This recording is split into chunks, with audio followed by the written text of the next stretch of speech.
હાલો, welcome friends. કૃષ્ણપ્રિયામાં તમારું સ્વાગત છે.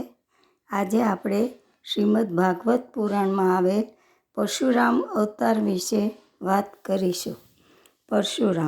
પરશુરામ એ જમદગ્નિ ઋષિના નાના પુત્ર હતા.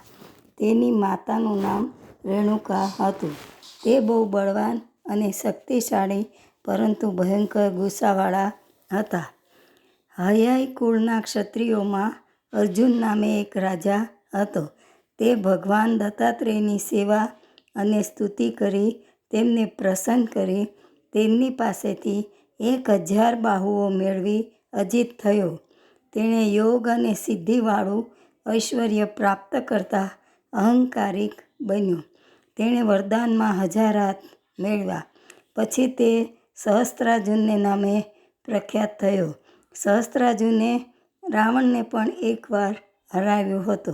આ સહસ્ત્રાર્જુન દેવયોગે જમદગ્નિ ઋષિના આશ્રમે આવી ચડતા આ ઋષિએ કામધેનુ ગાયના પ્રભાવથી તે રાજાનો યોગ્ય સત્કાર કર્યો. તેનો સત્કાર રાજાના ઐશ્વર્ય કરતાં પણ ચડિયાતો જોઈ જમદગ્નિની તે કામધેનુ ગાયને લેવાની રાજાને ઈચ્છા થઈ. તેણે તે લઈ લેવા માટે સૈનિકોને આજ્ઞા કરી. તે કામધેનુ ગાય અને વાછરડા સાથે બળજબરીથી લઈને રવાના થઈ ગયા. એટલામાં પરશુરામ આશ્રમમાં આવ્યા. તેમણે સહસ્ત્રાર્જુનની દુષ્ટતા પિતા પાસેથી સાંભળી. તેઓ એકદમ ગુસ્સે થઈ ફરસી, ભાલો, ઢાલ તથા ધનુષ્ય લઈ સહસ્ત્રાર્જુનની પાછળ ધસી ગયા.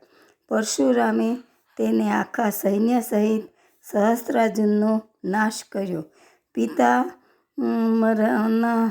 તેના પિતાના મૃત્યુ પછી તેના 10,000 પુત્રો ભયથી નાસી ગયા. પરશુરામ કામધેનુને લઈને આશ્રમમાં આવી પિતાને સર્વ હકીકત જણાવી. બીજી બાજુ સહસ્ત્રાર્જુનના પુત્રો પિતાનું વેર લેવા તક જોઈને બેઠા હતા. એક સમયે પરશુરામ અને તેના ભાઈઓ આશ્રમમાં ન હતા ત્યારે સહસ્ત્રાર્જુનના પુત્રો આશ્રમમાં આવી જમદગ્નિનું માથું કાપી લઈ ચાલવા માંડ્યા. રેણુકાએ આ જોઈ દુઃખથી વ્યાકુળ થઈ છાતી કૂટી બૂમો પાડવા લાગી. તેમની બૂમો સાંભળી પરશુરામ આશ્રમમાં આવ્યા અને પિતાને મરણ પામેલા જોઈ દુઃખી થયા. પરશુરામે પિતાનું શરીર ભાઈઓને સોંપી હાથમાં ફરસી લઈ ક્ષત્રિયોનો સંહાર કરવા નીકળી પડ્યા. તેઓ માહિષ્મતી નગરીમાં જઈ સહસ્ત્રાર્જુનના પુત્રોને મારી તેમના મસ્તકોનો મોટો પર્વત કર્યો. પછી પિતાનું મસ્તક લાવી તેમના શરીર સાથે જોડી દઈ યજ્ઞ કર્યો. યજ્ઞની સમાપ્તિ બાદ સરસ્વતી નદીમાં સ્નાન કરી સર્વ પાપ ધોઈ નાખ્યા.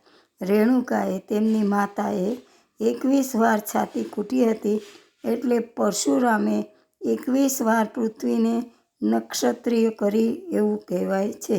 આજે પણ તે જ પરશુરામ ક્રોધમાંથી મુક્તિ પામી શાંત ચિત્તવાળા થઈ મહેન્દ્ર પર્વત પર બિરાજમાન છે. જય શ્રી કૃષ્ણ.